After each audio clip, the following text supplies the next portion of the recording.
ৰামানুজন একাডেমীত উখল-মাখল পৰিৱেশ।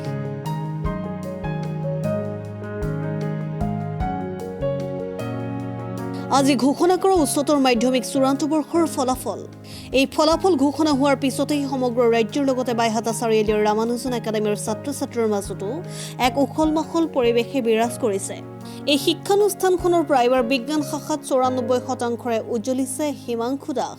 লগতে কলা শাখাৰ বুৰঞ্জী বিভাগত অসমৰ ভিতৰত সৰ্বোচ্চ নম্বৰ লাভ কৰিবলৈ সক্ষম হৈছে বিদিশা গোস্বামীয়ে। ছাত্ৰীগৰাকীয়ে মুঠ ১০০ নম্বৰৰ ভিতৰত ৯৯ পাবলৈ সক্ষম হৈছে। উল্লেখ্য যে এইবাৰ ৰামানুজন একাডেমীৰ পৰা কলা শাখাৰ ৭৭ গৰাকী পৰীক্ষাৰ্থী আৰু বিজ্ঞান শাখাত ৩২২ গৰাকী পৰীক্ষাৰ্থী অৱতীৰ্ণ হৈছিল। বহুত ভাল লাগিছে বুলি এক্সপেক্ট কৰিছিলোঁ, এইখিনি পাইছোঁ। মোৰ কষ্ট আছে, কিন্তু মোতকৈ বেছি ছাৰহঁতে বহুত কষ্ট আৰু মোৰ ঘৰৰ ফেমিলি আৰু মোৰ ৱেলউইচাৰবোৰৰ ঈশ্বৰৰ কাৰণে আজি এনেকুৱা ৰিজাল্ট কৰিব পাৰিছোঁ আৰু সকলোকে থেংকছ জনাইছোঁ। ভৱিষ্যত পৰিকল্পনা মই মেডিকেল ফিল্ডত যাবলৈ ইচ্ছা। এইবাৰ নীট দিছোঁ, হয়তো এইবাৰে চিট হৈ যায়। হয়, এনেকুৱা ঘণ্টা ঠিক নাছিল, কিন্তু এভাৰেজলি ক'ব গ'লে 10 to 12 আৱাৰ আছিল।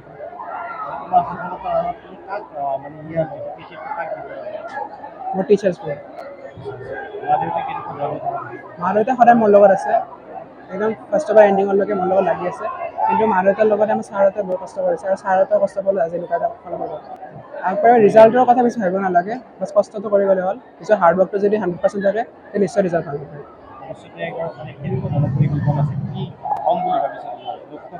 ভৱিষ্যতলৈকে চিকিৎসক হ'ম। লাগিছে ছাৰ বাইদেউ আৰু মোৰো কষ্ট সফল হোৱা বুলি ভাবিছোঁ। 482 মোৰ ফুল মাৰ্কছ, গতিকে এইবাৰতো ৰেংক উলিওৱাই নাই, হয়তো 5th ৰেংক পালোহেঁতেন। বুৰঞ্জীত ষ্টেট হাইয়েষ্ট 99। মই ইয়াৰ পিছত CUET এণ্ট্ৰেঞ্চ দিম বুলি ভাবিছোঁ আৰু তাত য'ত মানে মোৰ ছিট পাওঁ তাৰ পৰা মই হিষ্ট্ৰী অনাৰ্ছ লৈ পঢ়িম বুলি ভাবিছোঁ। আচলতে অনীহা বুলি কোনো কথা নাই, মানে নিজৰ ভাল লগা ছাবজেক্টটো পঢ়িব লাগে। মানে স্ক'প আছে বা নাই সেইটো মানে নিজৰ দক্ষতাৰ ওপৰত নিৰ্ভৰ কৰে, ছাবজেক্টটোৰ লগত নহয়। গতিকে মই ইয়াকে ক'ম, হিষ্ট্ৰী পঢ়িও মানুহে বহুত সফল হ'ব পাৰিব। 99। মোৰ চিভিল ছাৰ্ভেণ্টৰ যোৱাৰ মন আছে। মোৰ একাডেমীত অহাৰ পৰা মোৰ চাৰিওফালে যিমানবিলাক মানুহ মোৰ লগত জড়িত হৈ আছে, একাডেমীৰ ছাৰ বাইদেউসকল আৰু মেনেজমেণ্টৰ সকলো মানুহ, তেওঁলোকক মই ধন্যবাদ দিব বিচাৰিম। মোৰ পৰিয়ালবৰ্গক, তেওঁলোকেও মোক বহুত সহায় আগবঢ়াইছে আৰু মোৰ জ্যেষ্ঠসকলক মই ধন্যবাদ দিব বিচাৰিম। এইবাৰ ভাল হৈছে, প্ৰতি বছৰে আমাৰ ভাল হয়। এইবাৰ আমাৰ যিহেতুকে আমাৰ মানে সাংসদৰ ফালৰ পৰা আমাৰ এইবাৰ ৰেংক দিয়া হোৱা নাছিলে, তথাপিও আমাৰ দুগৰাকী কৃতি ছাত্ৰ ছাত্ৰীয়ে খুব ভাল ৰিজাল্ট কৰিছে। আমাৰ আৰ্টছত এগৰাকী ছাত্ৰ ছাত্ৰীয়ে 482 পাইছে।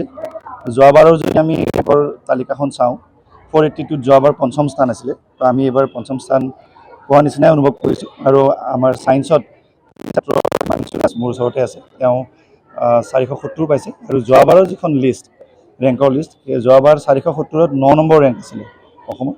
আমি আজি ধৰি লৈছোঁ যে আমাৰ ৰামানুজন একাডেমী বাইহাটা চাৰিআলিয়ে ৰেংক যদিও দিয়া নাই, যোৱাবাৰৰ ৰেংকৰ তালিকা মতে আমি আৰ্টছত ৫ম স্থান আৰু আমি বিজ্ঞানত আমি ৯ম স্থান পাইছোঁ। লগতে আমাৰ আৰ্টছৰ যিগৰাকী ছাত্ৰীয়ে 482 নম্বৰ পাইছে, বিদিশা গোস্বামী, তেওঁ হিষ্ট্ৰীত ষ্টেট হাইষ্ট পাইছে, তেওঁ 99 পাইছে আউট অফ 100।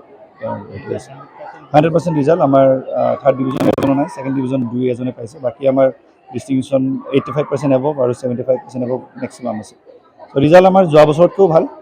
চ' আশানুৰূপ আমি ৰিজাল্ট পাইছোঁ। বাইহাটা চাৰিআলিৰ পৰা দুলাল ডেকা ৰিপোৰ্ট, অসম টাইম।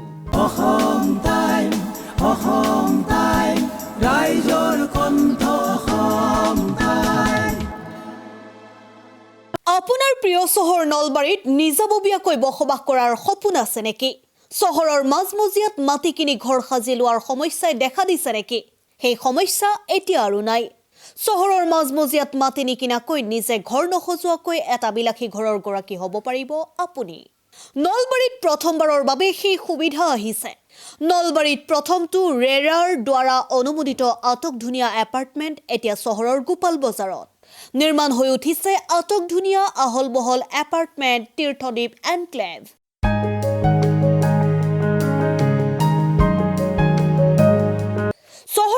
লাহোৱাল বজাৰৰ DIC পথত নিৰ্মাণ হৈ উঠিছে তীৰ্থদ্বীপ এনক্লেভ এপাৰ্টমেণ্ট। 2টা আৰু 3টা আটকধুনীয়া শুৱনি কোঠাযুক্ত সপোনৰ ঘৰ, যথোপযুক্ত গাড়ী পাৰ্কিঙৰ সুবিধা, নিৰিবিলি পৰিৱেশ, যাতায়াত আৰু যোগাযোগৰ উপযুক্ত সুবিধা। আপোনাৰ সপোনৰ ঘৰখনৰ বাবে ন্যূনতম হাৰত বুকিং চলি আছে।